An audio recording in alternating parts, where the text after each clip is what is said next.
You can be on the left and still have a laugh. You can be like-minded and still disagree, which is how I live my life. But then when you see the left portrayed, it's always just pompous, pious, shouty crackers people. I'm Carys, and you're listening to a special episode of Over the Top, Under the Radar, recorded live at the Belfast Book Festival. We have the platform to bring you conversations like this because of your support. The team and I make this podcast because we believe there's an audience of people out there like us, like you, who are progressive, have a sense of humour and irony, and are being let down by so-called mainstream media. If you enjoy the pod and find value in what we do, please consider donating. The packages start at just £5 plus VAT a month, and if you already donate, please consider upgrading your membership. It really makes a difference to us. You can search Over the Top, Under the Radar on Patreon and put your money where your ears are. If you subscribe, you'll be kept up to date with the podcast and future events through our newsletter and have access to our WhatsApp community. You can also find us all over social media: Blue Sky, Instagram, TikTok, YouTube, Facebook and X at over_under_pod. Well, good evening, everyone. I hope everyone is well. You're very welcome to this conversation with Carys Afoko and Gary Younge on Over the Top, Under the Radar podcast that we'll be discussing tonight. My name is Ola Majekodunmi, and I'm a broadcaster. I'm an Irish speaker, Gaeilgeoir, creative producer, and a writer as well. And I'm very glad to be here with you all tonight. So let's get into it.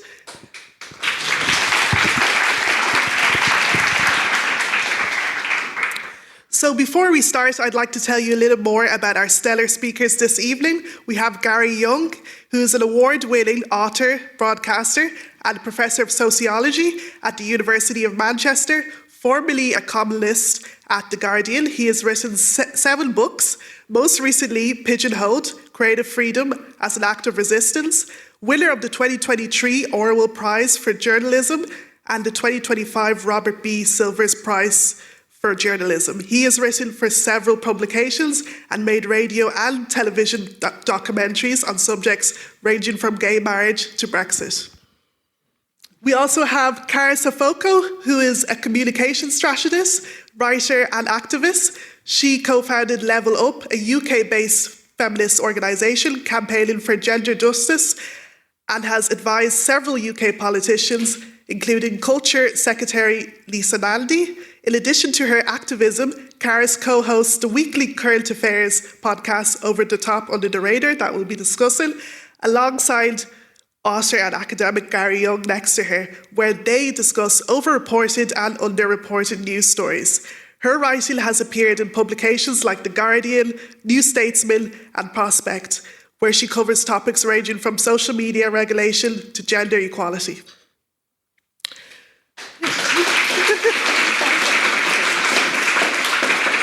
So I must say, I really love this podcast, Over the Top, Under the Radar, because it's so chill, it's warm, it's anecdotal, tongue-in-cheek, informal conversation on current affairs that would relate well to young people like myself, and it really cracked me up as well when I was listening. So we'll have a 45-minute discussion on this, along with a 20-minute Q&A, and then afterwards we'll have some copies of Gary's new book, Pigeonholed, with some book signing too. So we'll have a lovely evening ahead of us today.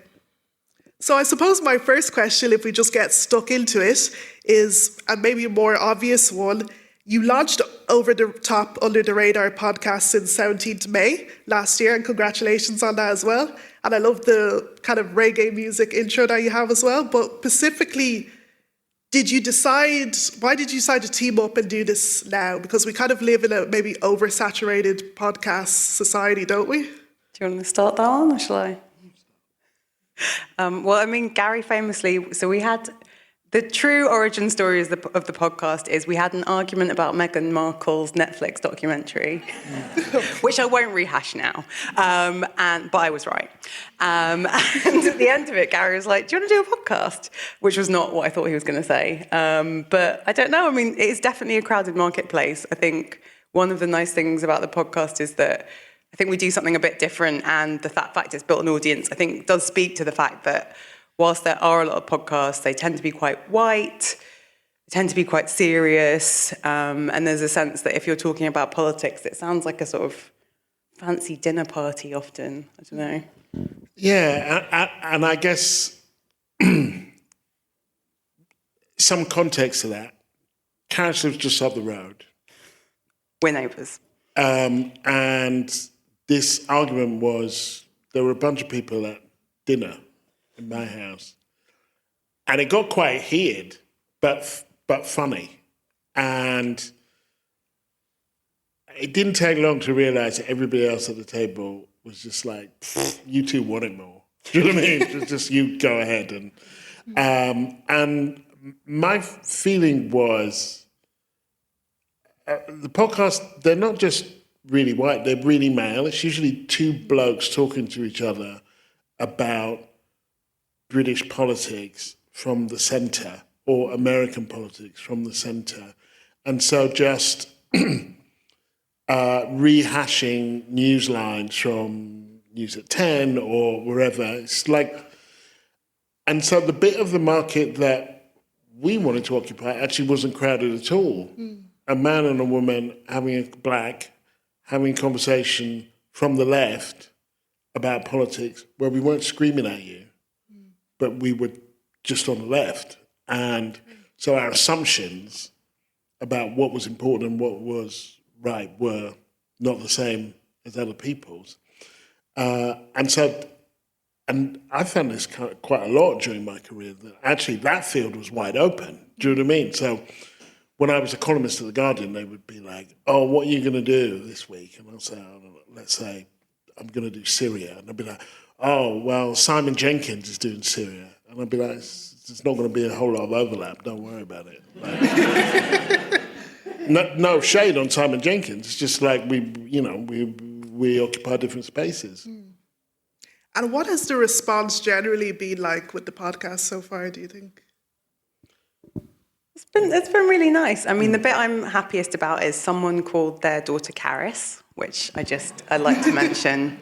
She said it was a nice name. My mum will also be happy. No, it's been really nice. There's a bit of I think the nice thing about the podcast is that there's a community of people, and I think that's not about Gary and I being great. I think it's more about we're talking about things and other people feel seen and sane, and a bit like, that's how I think about immigration or Palestine or Beyonce. And so, there's a really warm community of people, some of whom donate to Patreon. Hello, thank you if you're one of those people. We've got a WhatsApp group where there's like a Spotify playlist. Someone in Australia listens to the podcast that you're going to meet up with. Like, it's quite a nice... Yeah, it kind of created and to some extent curated a bit of a community. And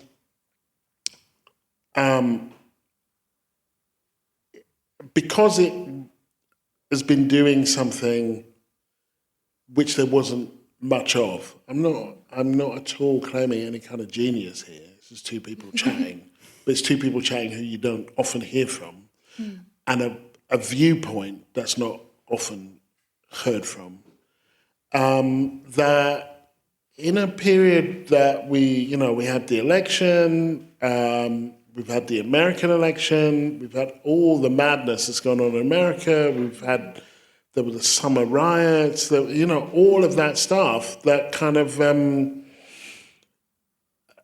we're in this place where people, like, either they're not watching the news or they're doom scrolling or they're just throwing their kind of phone across the room and just thinking, am I going mad? Yeah. And so... endless misery. Yeah. And that there was a way in which it projected or modelled what was more like my world, a world where I might have a long, drawn-out, little bit drunken row with a friend about Meghan Markle, but from a certain standpoint, that you can be on the left and still have a laugh, that you can be you can be like-minded and still disagree. So it kind of, which is how I live my life. But then when you see the left portrayed, it's always just pompous, pious, shouty crackers people who you wouldn't want to be trapped in a lift with, Yeah. And my life's not like that. And so, and I think most people's lives aren't like that, actually. It's just the people who get portrayed and the people who get a platform. So I think that there's been that about it. Yeah. And I love what you said there, just about people on the left just having a laugh. It doesn't always have to be serious. But I suppose the role of politicians comes up quite often in your podcast. And I found the discussion around vulnerability and politicians versus, men and strength particularly quite interesting. Do you like challenges maybe that women leaders wouldn't face? But can we discuss this, what your thoughts are on this more broadly? Sure, is there a specific politician you're thinking of? Or? We could come to that later, maybe. I have a few people in mind. Yeah, well, it's funny. I mean, we have similar politics, but have had different involvement in sort of past in politics. I think we both were, because we're deeply cool, we were both involved in student politics. I think that's true, isn't it? Yeah. Very, very cool students. But yeah, I think, Diane Abbott, when we launched the podcast, the Labour leadership were trying unsuccessfully to prevent Diane Abbott from standing as Labour MP. And so that, I think, was the first week we recorded. I think it was the first week. Yeah. And I think that, we're both interested in politics. And she was my local MP, or at least I thought she was. Yeah, he thought that's another and story. And then it turned out the boundary changed. So I had a whole big thing about, if they deselect her, I'm voting Green, I'll campaign for the Green. And it was like, oh, actually. Yeah, he got to the ballot box and it was like, real. Meg Hillier, you're not even in her seat. Yeah. You say the boundary changed. No, it did change. She came to our house. Did she? Well, yeah, canvassing. Oh, wow. For the 2017 election. Yeah, for the previous election when she was your yeah. MP. Yeah. So no, I think to answer your question, I think so. It began with Diane, and I think for both of us, Diane, I think, is a very special case in British politics for a lot of reasons, but that sense of who gets to make mistakes and when your identity means that you have to be, twice as good. And Gary had a column about this, of comparing Diane Abbott and Boris Johnson, and that sense of who gets to be, if you get to that spot and you're black or you're brown or, you're working class, you've got to be that much better, and you're not allowed to slip up and you're not allowed to make a mistake. And that's hard as well, because I think what we actually want from our leaders increasingly is authenticity and vulnerability, but not everyone has permission to sort of offer that, I think. Elon Musk has got 14 kids from how many different women? Oh, a lot of kids. Can you imagine a black politician, a black male politician? God, no. Not possible. Doing that? Imagine Obama, like Trump. I don't know how many kids Trump's got, 5 or 6, but three different women. Not that there is necessarily anything wrong with that, although Elon Musk's kind of behaviour is seriously fucked up. That's true. It's giving a lot of red flags, isn't it? There's a lot of weird stuff. But that, the same rules don't apply, and we know that in our lives, and that's not just a racial comment, because I think if that was the first week, Angela Rayner, the second week, there was Angela Rayner as well. I think she's a really good example because it's like the combination of sexism and class snobbery that means the Daily Mail are permanently just can't need to tear her down. Like, how dare she had a kid when she was a teenager. I think the story we had was, this alleged capital gains tax avoidance. I remember that one. And it was like the council house that she bought. And it was like, how dare she?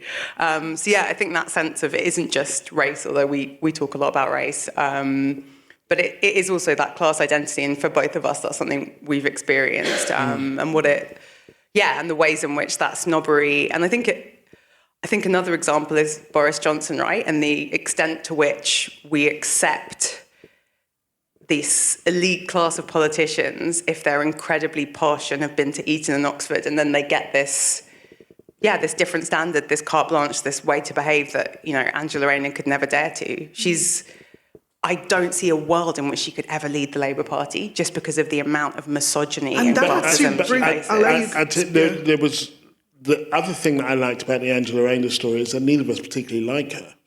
Yeah. No, because that's because then you're in the realm of principle, right? With kind of Diane, there's she advocates for positions that we would advocate kind of politically, but with Angela Rayner, it was just no, actually, you're just not being fair to this person. Neither of us are great fans of hers, and that, I think, that kind of, to me, made the argument stronger and the conversation a bit more interesting. And that's, I think, when the podcast is good, which hopefully is, decent amount of the time, always. I think that's when it's good, when, if you are talking to someone that shares your politics and you're committed to being intellectually rigorous, and it sort of keeps you honest. And I think that's the thing we can do for each other as friends and on the podcast of, well, wait a second, if you think that's true for this person, it's also got to be true for this person that you find annoying. Yeah. And that brings me kind of naturally to my next question for you of which female politician do you feel is more scrutinised? So we have MP Angela Rayner that you mentioned there, but we also have, the Conservative Party leader, Kemi Badenoch, and which you have both heavily debated on the podcast as well. Very few frontline female politicians like Rayner have ordinary lives. And then you also have, Kemi Badenoch, first black female politician to lead a major British party. She's of Nigerian heritage, but from a privileged background. So where's the balance there? Who's more scrutinised, do you think? Do you want to take that one? Yeah, well, I think they're both quite heavily scrutinised, but differently scrutinised. And I really don't like Angela Rayner's kind of politics, and I really, really don't like Kemi Badenoch's politics. And that kind of one area where things can get quite interesting, including actually not the Meghan Markle row that kind of helps out the podcast, but we've had a few. And one was on the day that she got married. And I remember I was going for a shop, and we were talking on the phone, and I was like, I don't give a crap about this. I think it's all bollocks. And you were like, well, I think, and I said, so basically any mixed race woman who's in the news is interested, and you're like, yeah, basically, and but we do have, I don't even know if it's a major disagreement, but it's a difference of opinion about how much representation matters, which, keeps coming back in different ways, in interesting ways. Like, I think in one podcast, I said, does it really matter if we have a black pope? Do you know what I mean? Who does that make a difference to? Do you know what I mean? Not everyone can be pope.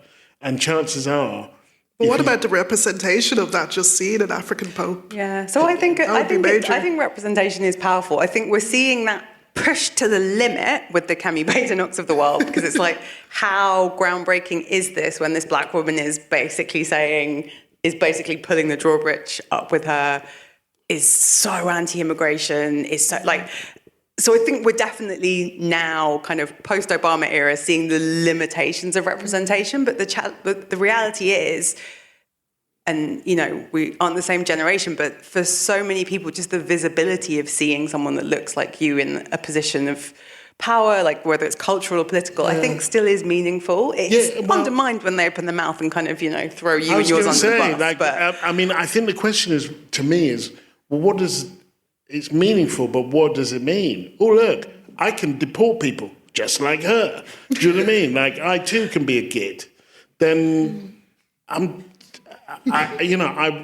question. And I was in the States working for The Guardian when Obama was selected. My kid was born the weekend that he announced he was going to stand.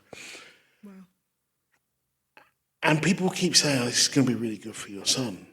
And I'd say, why? Which really did not endear me to a lot of people. And because I said, look, if he's going to limit his chances of going to jail or getting shot, great. If he's going to advance his chances of going to university or getting a good job, great. But if he's not going to do that, why should I care? I can see what he does for him. And so I kind of, I think seeing black people do terrible things in positions of power, I don't know. Well, surely a tiny part of you is we've got the right to be terrible. Oh, no, we definitely have the right to be. We get to be assholes as well. And you mentioned that pigeonholed as well, because I was reading it, and it's beautifully written as well. About black people just being ordinary, not having this pressure of black excellence. What does that mean? Yeah, the kind of the whole thing about black excellence, and I'm a big fan of black mediocrity. Like, we have the right to be as mediocre as everybody else. Like, it's a lot of stress trying to be excellent all the time. Why do we have to be excellent? You know, nobody else, you're like, why excellence? What would that even mean? You know, True. so kind of, I think, you know, when people have tried to claim me as a role model, I'm like, oh, I don't want that job, thanks. And you don't, maybe you read my columns and you think that, you know, but you don't know that every time I finish a column, I'm not taking a whole load of ketamine. You don't know anything about me. And I just have a question not to on clarify, that. also, we also record the podcast sober, just to call back to a previous. Neither of us drink. Cup of tea at Yeah, most. you speak for yourself. And I don't want to stick on the topic of representation too much, but just when you mentioned there, Gary, that you don't want to be a role model, do you feel a bit selfish for saying that? Because I know, I've had similar You need to be feelings on the too. podcast. You need to be on with I'd love to be. Yeah. Well, no, I don't feel selfish. It's also not something I can control. So I'm, you know, it doesn't occupy a huge amount of my headspace. I don't no, because I want to do the things that I want to do. I don't want to be. I mean, I feel that I have an absolute sense of responsibility, but I think everybody should have a sense of responsibility. To the extent that there is any accountability, given that no one elected me, I have a sense of accountability, certainly moral accountability. Those things are important to me. But fulfilling somebody's idea of what you should be, no, you know, what if I want to go out and get hammered? It's like, oh, what if the young people saw you? Or if I was smoking, which I used to do, oh, look. It's like, well, you know, then tell them not to. Tell them that I'm a dumbass and I shouldn't smoke, you know. We all have the right to be normal, though. Well, the right to it's quite an important. This isn't a name drop because it wasn't like we were hanging out, but I interviewed Stormzy, and he was talking about being made the top British influencer or global leader or something. And he said, you know, sometimes I'm in my car and someone is cutting me up and I swear at them and I think, oh shit, you know. They're thinking, there goes one of the world global leaders just shouting abuse at me in his car. And he said, which I just really like as a kind of, you put it on your door kind of thing. He said, I'm not fucking Gandhi. Do you hear me? Yeah. You know, No, it's true. Yeah. It's true. And I just want to move on to London because as a Dubliner, I think we're all a bit obsessed with London, to be honest. I feel like Dublin is constantly being remodeled to look like London. Really? Yeah. Oh, There's so many hotels. And Carys, you say you're a militant South Londoner, which I love. I love that phrase. But Gary, you feel like London is kind of losing its edge. You know, it's not that great anymore. Well, just to clarify, so Gary is not from London, I am, but I'm from a much maligned, I'm sure that there's the same in Belfast, I'm from a much maligned part of London, South London, you know? People look their nose down at us. Oh, I don't want to go south of the river. Obviously, historically, a poorer, more working class part of London. And so many of us who represent communities that have been maligned, you know, you've got to represent a little bit harder. Stormzy, another South Londoner. So for me, the militant, I don't actually live in South London now. I live near Gary in East London. But no, the militant South London, it's much more about, you know, a part of the city that I think is underloved and overlooked. And I don't know which part of Belfast that is. I'm not going to try and guess, or Dublin, but that it's important to represent, you know, when people have been hard on your people. Carys is a fundamentalist, a South London fundamentalist is what I called her. But like, more to the point with that and London is that nobody cares about that apart from people in London. Like, you go outside of London, people are like, north, south, I don't know, you know, I don't know whether the half, it's a London thing, which that's fine. And South London does get it in the neck and it's poorly served with the tubes and all of that. All of that is true. Because I grew up in Stevenage, I don't really care. But I do feel like, and I think this is relevant beyond London because it's a capital city, it has become prohibitive to live there. It's offensively so, actually. And so many of the things, I partly came to London because there's a decent-sized black community there. I grew up in Stevenage. I studied in Edinburgh. It's nice just not to have people go, oh, fucking hell, it's Bob Marley as you walk down the street. You know? And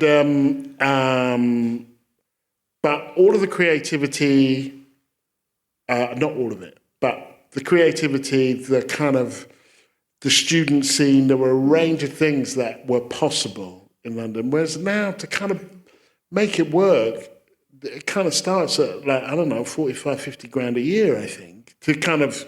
It's unlivable. It's too expensive. Yeah, it's unlivable. And that's why you get a lot of young people moving from London.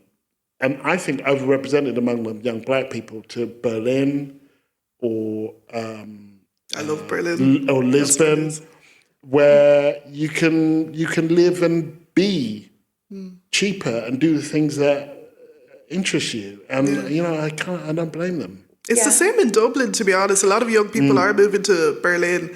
And like for myself, like I'm renting with my partner and I'm paying like €800 a month, both of us. I don't even want to think about what that is in pounds, but it's just becoming unlivable for young people right now. Yeah, I think it's a broader trend with capital cities, and I think it's interesting. I mean, it is interesting having the identity of someone who's come. You know, when you're from a place that has gentrified or become prohibitively expensive, but like that's where your family are. And so my mother's from Wales, my father's from Ghana, and I grew up in London. But my mum is from a part of Wales that has huge amounts of English tourism and has also gentrified. And we talked about it one week on the podcast.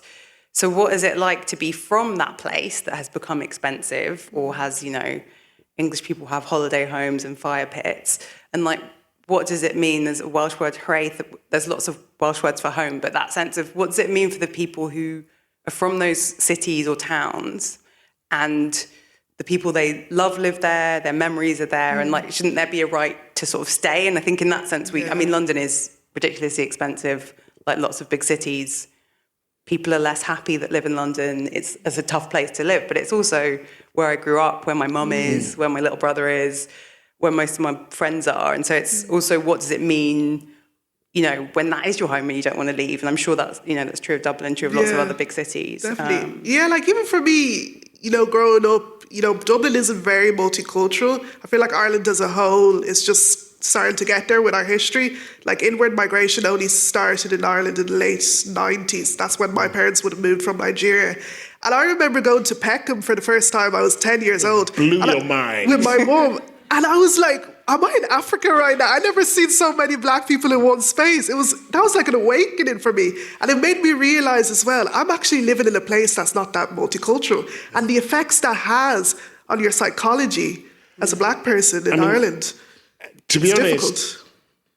I had that feeling when I came from Stevenage, and Stevenage is only 30 miles north of London. I mean, it wouldn't have been as intense as in Ireland. But my brother, I have two brothers, and one of them lives in Kildare, but used to live in Belfast, and before then in Coleraine.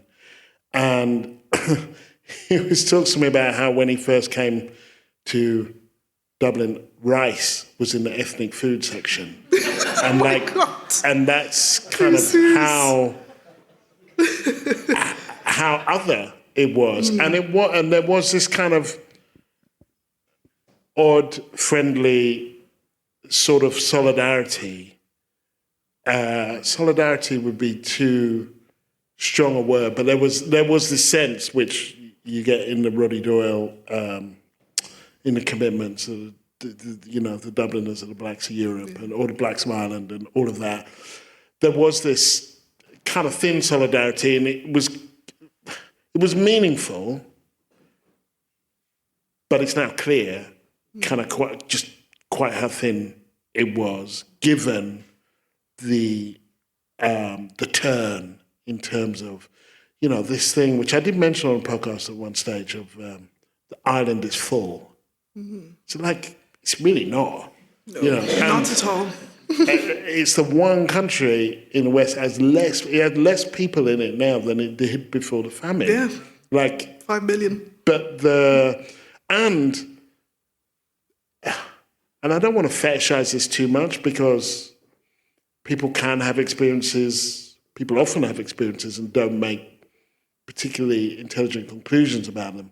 But for a country that exported so many people for so long to become xenophobic in a way that it has, not all Irish people, and it's still much less than anywhere else, God, much less than England, but still, to see that rising, and you're like, do you not, there's not, when I see these people demonstrating, and I just think, there is not one of you that doesn't have an uncle or aunt or cousin somewhere else in the world.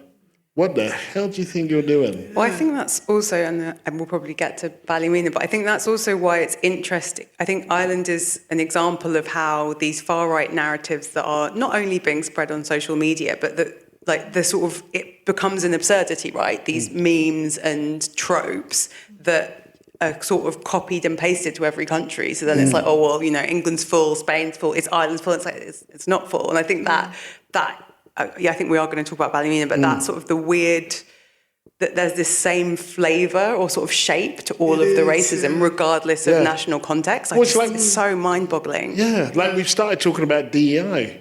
Like, it wasn't called DEI here, really. Barely been called DEI in the UK.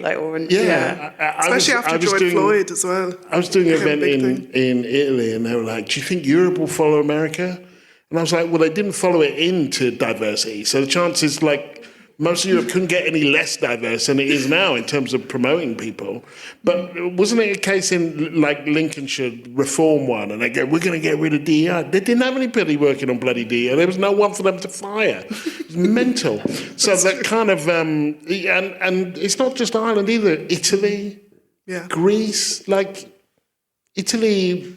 Ireland wasn't alone in exporting large numbers of people. It was particularly prolific because it had this big colonial neighbour in Britain, but Portugal, Spain, Italy, Greece, all of them were net exporters of people for most of the period after the Second World War until the 90s. And they all, in their way, like the Irish, became white. And that became their primary identity, through which they could then say, well, at least we're not like you, which, there is the obvious Noel Ignatieff book about how the Irish became white. But it wasn't just the Irish. And it's interesting with Ireland as well, as a country that has also suffered from colonisation. You'd think Ireland would understand, the experiences of people like ourselves. But it seems like, maybe the Tommy Robinsons of the world are maybe changing people's lives. I think there are, I don't want to, neither of us are Irish, although Gary has a big chunk of family in Ireland. I think we have to there are meaningful differences in Irish politics compared to, let's say, English politics. Palestine is the obvious issue. So I don't think, I think we can't say the two things are the same, but I think the nature of the racist right now and the far right, it does have this weird copy and paste. And that is partly because the Tommy Robinsons or Steve Bannons of the world are insanely networked. And so much solidarity amongst white nationalists who presumably shouldn't be in solidarity with other countries because they're the best, but which we see with tropes like two-tier policing suddenly becoming mainstreamed. There is two-tier policing, and it's black and brown people have a really rough ride with the police, but suddenly there's this sense that white people are overly policed. Look at the deaths in custody statistics. So I think there is something going on where the current incarnation of the far right is very effective online. It spreads really quickly. And I think that, Irish politics is still different. And I don't think we should conflate the two. For me, Palestine is the obvious standout example where the political debate is entirely different. And that is a product of history and identity. Well, even the xenophobic stuff isn't on the scale and it hasn't bitten through in a way that it has in most of the rest of Europe. And when it does, I always think of racism as being like a language that's spoken everywhere, but with a different dialect. And, Irish racism is different because Ireland is different. And my experience, and I know they're not the same, but I think in this there are similarities. My experience in Scotland, where I studied, was that there was both more denial and more potential, both at the same both at the same time. And that's, as someone who now, because my brother is sick, I come to Ireland once a month, once every 6 weeks. I see a similar pattern of the denial and the potential as a result of its history, really. Interesting, yeah. And I'm conscious of time as well, but I really want to focus more on Black topics. And as an African and proudly Nigerian, and as Black people as well, I'd like to discuss, the recollection of Mandela's campaign in 1994, Gary, that you so beautifully talk about on the podcast. And you had covered much of his campaign in your early career as a journalist. The ANC had fought decades for African liberation. And Carys, you mentioned operation in secrecy, then becoming the party of government. And in 1994, the same year, gay relationships were made constitutional. And like you stated, Gary, a Black-led African country teaching the world what justice means. So what is the political hope in South Africa right now, do you think, as discussed on the general election episode? In South Africa? Yeah, I think that there was when liberation came in 94, South Africa had to do a deal. They had to do a deal with international capital, and they had to do a deal with local white people. And I don't think they got the best deal. And as a result, I think people are still struggling. It's one of those things where we have to remember, without letting them off the hook at all, because the ANC made some serious mistakes and been quite heavy-handed. Apartheid in one form or another has been going on for quite a few centuries. A non-racial South Africa has only been around for 30 years. There is a limit to what they're going to do, to what they're going to be able to do. And I know that if I was in South Africa, I would be saying, screw your limits, you need to do more of this and more of that, because that's often how things change. But similarly with America, America's only been a non-racial democracy for 60 years. It's very new to them. And so a lot of the stuff that we see, it doesn't give them an out, but it's not new. In fact, America's been more like that than it hasn't. And so, there is in the world that we live in now, where Afrikaners are being accepted as refugees. It was genocide, Gary, didn't you know? Yeah, refugees in America. And I'm thinking, if you can't make it in South Africa as a white Afrikaner, good luck. Yeah, although we now with the Elon Musk spat, they're going to be sort of quietly shuffled off. I think the interesting about South Africa, because there's so many things about it that are very unique, and then there are some things that are very universal. And I think the experience of the ANC's transition from an illegal political movement to the default party of government, and it was effectively a one-party state, like for most of its sort of post-apartheid years, is I think that there's something we see in a lot of African countries, which is the co-option of independence leaders. And I think, to Gary's point, like what is the Naomi Klein quote? The conspiracy is capitalism, like the rampant economic inequality in South Africa, which was the bit that wasn't dealt with and effectively maintains apartheid, and means that, Ramaphosa was a trade unionist who's insanely rich, immorally wealthy. And I just don't think there can be, so I think on the one hand, some of this is very common for post-colonial African countries, that you just see the people that were the liberation leaders disappoint in government. And I think that is just about what it takes to succeed as a liberation leader versus a democratic leader. And then I think the thing in South Africa that is unique, or maybe America's the sort of other similar example, is just the level of economic inequality. And you can't have a just society, whatever the racial dynamics, when that level of wealth inequality is there, and when, rich people in South Africa live in gated communities with private security. There's just no... it does beg the question, which is also a question one can ask in America, is what does racial equality look like under capitalism? If you've got rampant capitalism, let's just work through how you would get because capitalism's against all kinds of equality, right? It's for all of it. difference. But the one other thing I'd say about South Africa, being there in '94, which we forgotten really quickly, was how much the narrative was, when is this place going to blow up? When are they going to start murdering each other? Bearing in mind, '94, the election was on April 27th. I think one of my colleagues got sent to Rwanda, like, just afterwards, because that had started kicking off. And so there was this sense that, like, it's all going to fall apart. You know, Buthelezi, do you remember him? It was going to be, like, carnage and so on. And that this country that the Boers had absolutely rigorously divided in order to rule, the fact that it stayed together, that there is a vote, that everyone can vote, is a major... It's not enough. You can't eat votes, you know, and, you know, you can't use them for your education or any of those. But, like, actually, that was a scenario that was being painted at the time. And to that extent, they've done a much better job than the people that came before them. Wow.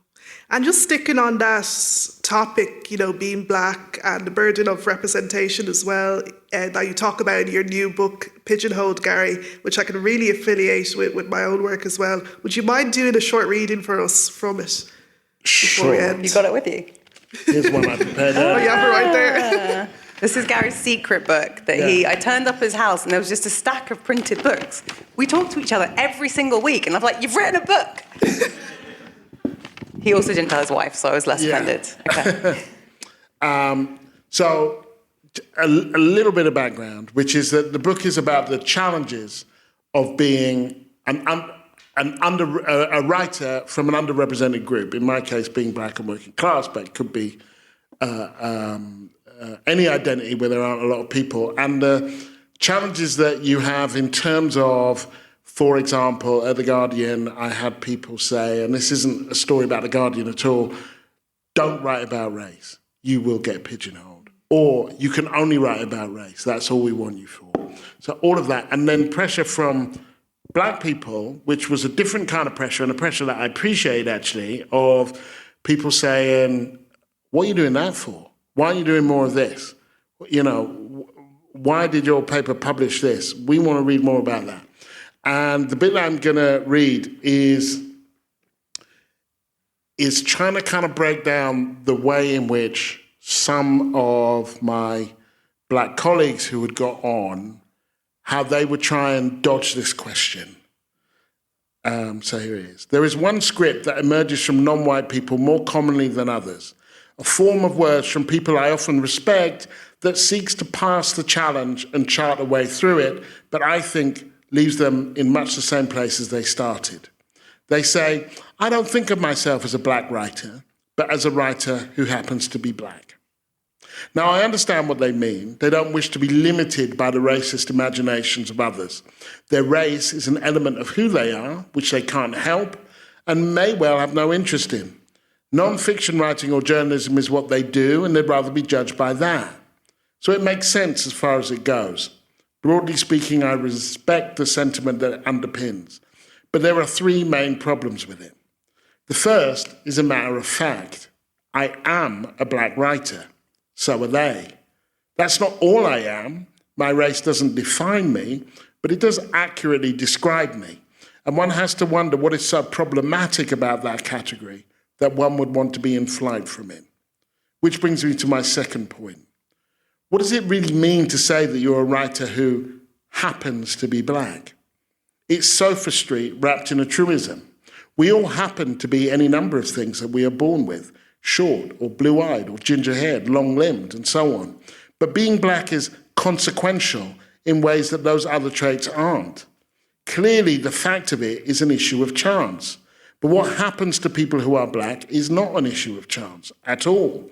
More likely to be stopped, searched, arrested, incarcerated, unemployed, underpaid, homeless.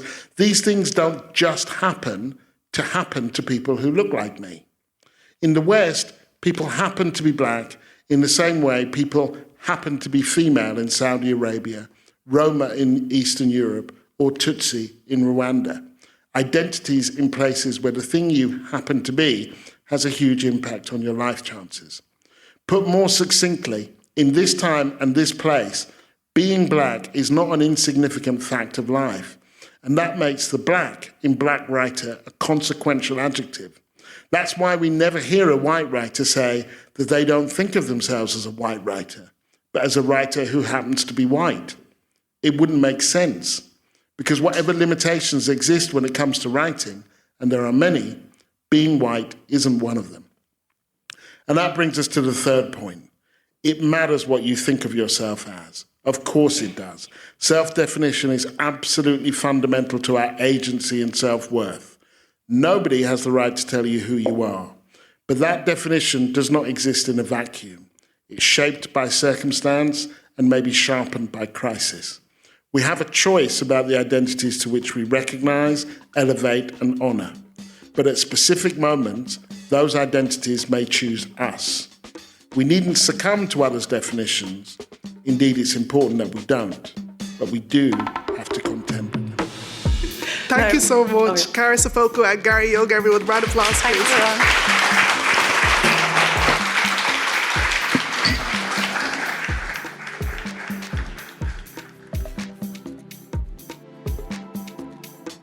We're honoured to be able to bring the conversation to our platform as a thank you for your support of Over the Top and Under the Radar. The team and I make this podcast because we believe there's an audience of people out there like us, like you, who are progressive, have a sense of humour and irony, and are being let down by so-called mainstream media. If you enjoy the pod and find value in what we do, please consider donating. The packages start at just £5 plus VAT a month, and if you already donate, please consider upgrading your membership. It really makes a difference to us. You can search Over the Top Under the Radar on Patreon and put your money where your ears are. If you subscribe, you'll be kept up to date with the podcast and future events through our newsletter and have access to our WhatsApp community. You can also find us all over social media: Blue Sky, Instagram, TikTok, YouTube, Facebook, and X at over_under_pod.